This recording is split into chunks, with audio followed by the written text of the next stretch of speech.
The abyss below. Every creak in the floorboards echoed through the empty hallways as I descended into the dimly lit basement of our old Victorian home. The air grew colder with each step, as if the darkness below were sapping the warmth from the very atmosphere. I had always avoided the basement, a place filled with forgotten relics and the shadows of forgotten memories. Tonight, however, something compelled me to confront the abyss that lurked beneath our home. The basement door groaned as I pushed it open, revealing a narrow staircase that seemed to descend into an impenetrable darkness. The weak light of a flickering bulb barely illuminated the concrete floor, casting long, foreboding shadows on the walls. The air hung heavy with a musty scent, and the sense of unease settled over me like a shroud. As I ventured further into the basement, a feeling of being watched clawed at the edges of my consciousness. Shelves lined with dusty boxes and forgotten trinkets loomed like silent sentinels in the half-light. I pressed on, my footsteps muffled by the oppressive stillness. The temperature dropped noticeably as I reached the heart of the basement, a space cluttered with discarded furniture and forgotten artifacts. Among the relics was an old, ornate mirror leaning against the damp wall. Its surface was tarnished with age, and the glass seemed to hold a muted reflection of the darkness within. Unable to resist the eerie allure, I gazed into the mirror. At first, my reflection stared back, distorted by the imperfections in the glass. But as the seconds passed, the reflection seemed to change. My own eyes stared back at me, but they were hollow, devoid of the warmth that usually resided within them. A chill ran down my spine, as the mirror seemed to reflect not just my image, but something darker, an abyss that mirrored the basement itself. With a shiver, I tore my gaze away from the unsettling mirror. The basement, now draped in an impenetrable darkness, seemed to come alive with an otherworldly energy. Whispers echoed through the cramped space, indistinct murmurs that played tricks on my senses. The air pulsated with an unnatural hum, and the oppressive stillness turned into a suffocating presence. As I explored further, the basement transformed into a labyrinth of nightmares, shadows twisted and contorted, taking on grotesque forms that danced on the periphery of my vision.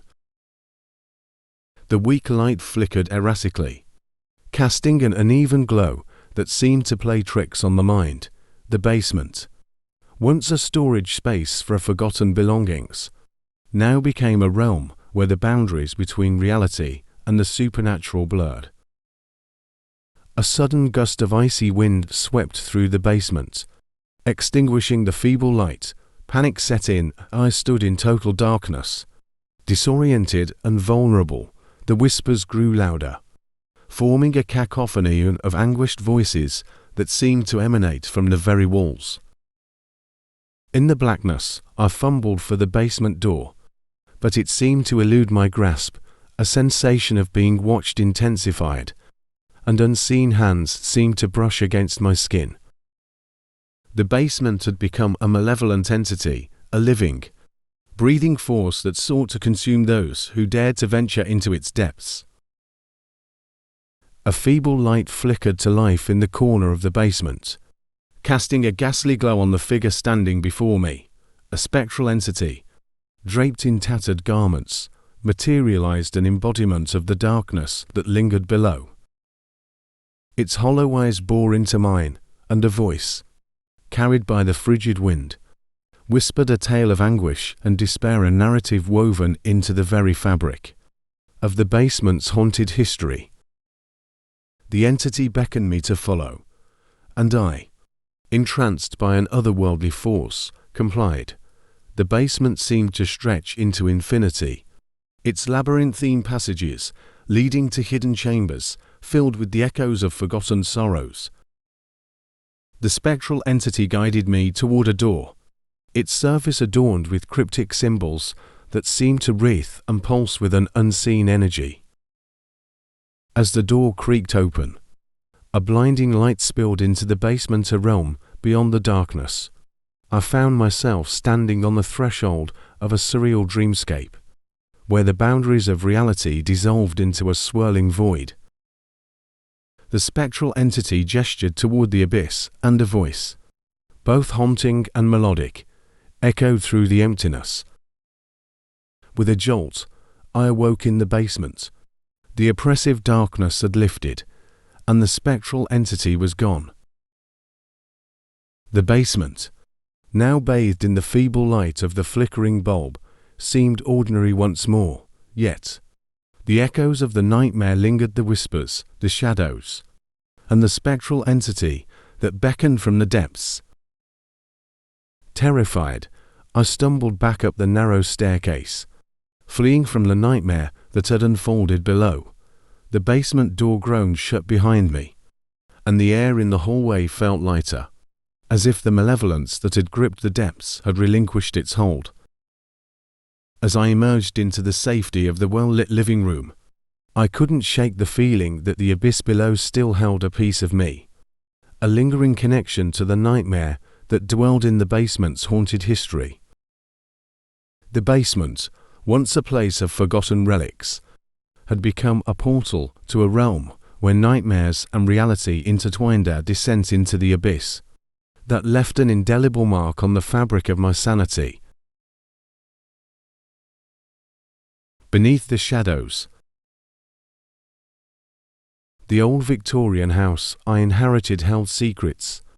Within its time-worn walls, with each creak of the floorboards and every flickering light, the house seemed to whisper forgotten tales. But it was the basement, a place steeped in darkness, that harbored a nightmare beyond my imagination. On a stormy night, with rain lashing against the windows, I found myself drawn to the basement's entrance. A subtle chill crept down my spine. As I descended the narrow staircase, the air thickened with an oppressive stillness, and the flickering bulb cast long shadows that seemed to dance with a malevolent intent. As I reached the basement floor, an unsettling feeling settled over me.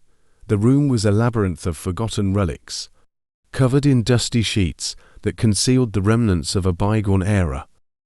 But it was the corner of the room, bathed in perpetual darkness, that held an ancient secret, a sealed door adorned with occult symbols. Compelled by an inexplicable force, I approached the mysterious door. It groaned open with a reluctant sigh, revealing a passage that led to a subterranean chamber.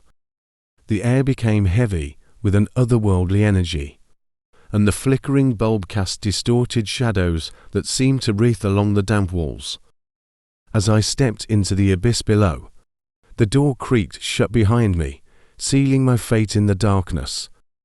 The subterranean chamber unfolded into a cavernous space, its cold stone walls adorned with faded runes that pulsed with an unseen power. The air, laced with the scent of ancient dread, seemed to reverberate with an indistinct whispering. In the center of the chamber lay an ancient altar, its surface etched with symbols that hinted at unholy rituals. A sense of foreboding washed over me, as the shadows seemed to congeal into grotesque forms. Whispers, both sinister and seductive, echoed through the chamber, mingling with the distant rumble of the storm above. Driven by an insatiable curiosity, I approached the altar. A shiver ran down my spine as I touched the cold stone, and the runes seemed to come alive with an otherworldly luminescence. The chamber pulsated with an unseen force, and the air became charged with an ancient malevolence. A spectral figure materialized before the altar, an entity cloaked in shadows with eyes that gleamed like shards of obsidian. It spoke in a language that transcended the boundaries of the living, revealing a tale of an ancient pact, forged in the depths of despair. The chamber, a portal to a forgotten realm, held the echoes of a nightmare that had long been confined. As the spectral figure recounted its tale, the shadows in the chamber deepened, and the air seemed to thicken with an oppressive weight. The whispers escalated into anguished cries, and the runes on the altar glowed with an intensity that mirrored the malevolence of the entity before me. Desperation seized me, as I realized the chamber was a conduit to a realm beyond comprehension.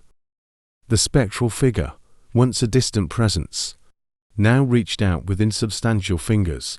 Shadows coiled around me, binding me to the ancient altar as the entity sought to fulfill the terms of the unholy pact.